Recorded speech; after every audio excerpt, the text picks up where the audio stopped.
This is the Beyond the Box workout.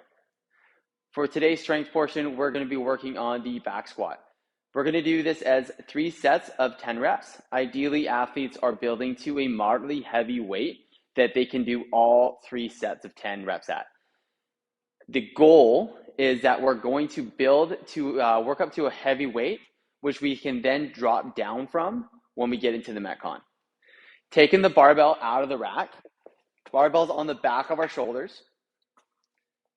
As we go down, we want to make sure that we are following a line of action where the barbell itself is going to have a straight up-down motion. But as we move, we're going to set the hips back a little bit and then drop the hips down. Ideally, hips are below the knees at the bottom position, and we're maintaining some upright chest.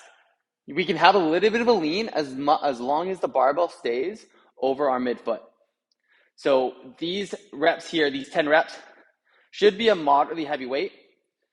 If you're not too sure what that's going to look or feel like for you, then you should build to a weight where reps number 8, 9, and 10 are more difficult than the reps beforehand.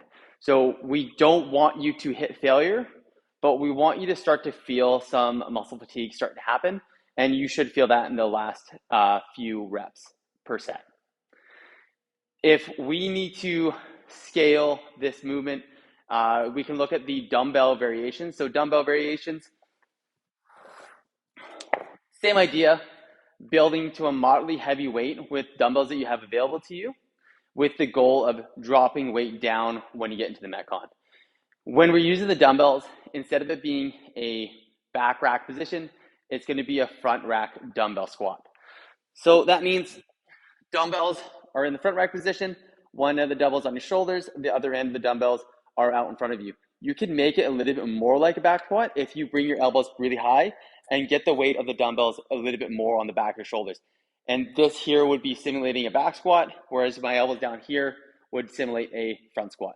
So if I get my elbows back here for more of that back squat or back rack dumbbell position, I'm going to go into my squats here. So if I look from the side, notice that I'm still following the same squat mechanics. Hips go back and then down, and I'm maintaining an upright chest here, more so than I would with the with the barbell, because I want to make sure that I'm not collapsing in the chest. And if as you're going down, you find that you are folding a little bit too much, then just bring it up a little bit and find that threshold and keep good mechanics when you're going through these squats.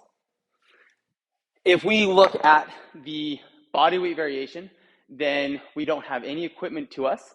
We're just going to focus on an air squat. Now, how do we differentiate the air squat from strength to the Metcon style? The air squat in the strength portion will be done as a tempo squat, meaning that you're going to go down slower than it takes you to get back to a standing position. So if I go down, I'm going to go nice and slow, increase the time under tension. As I go down, the longer it takes me to get down, the harder it's going to be. Maybe a hold or pause for a little bit at the bottom, and then stand up nice and fast. Have that explosion as you stand up. So all the reps for any of the variations is going to be 3 sets of 10 reps.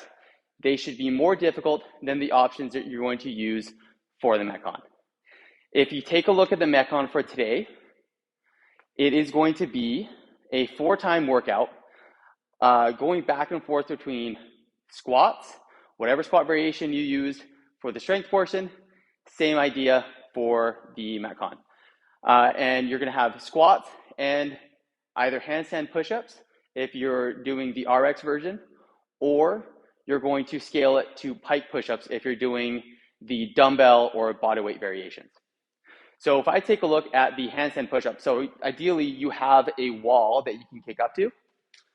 Kick up, upside down, lower yourself down to the ground, and then you're going to kick yourself back up to the top position. That'll be your handstand push-up if you're doing the RX version, and if you're doing the bodyweight or dumbbell scaling options, then you're going to want to get into a pike position. So pike position, get your hips as high up in the air as you can. I'm going to get up on my tiptoes to get my hips as high as I can to simulate an upside down position. Avoid going too wide with the elbows, so elbows should be nice, a little bit closer, nice and tight. Lower my head to the floor, get that upside down feeling as much as I can, and then press myself back up. So as I'm doing this, if you look at my heels, get in my heels as high as I can, head to the floor, and push my heels back to the floor as I press out of that bottom position. Make a note, the rep scheme that you're going to be doing for the workout, the handstand push-ups or the pike push-ups always stay the same at 6 reps, but the back squat or squat variations start at 10 in the first round. Second round, they go to 20, to 30, then to 40 in the fourth round, and then you work your way back down to 10. So every round, you're either going up by 10 or and then dropping down by 10 as you work your way back down the pyramid. So that's it for the workout. That's it for the variations for the workout today. Get after it and have fun.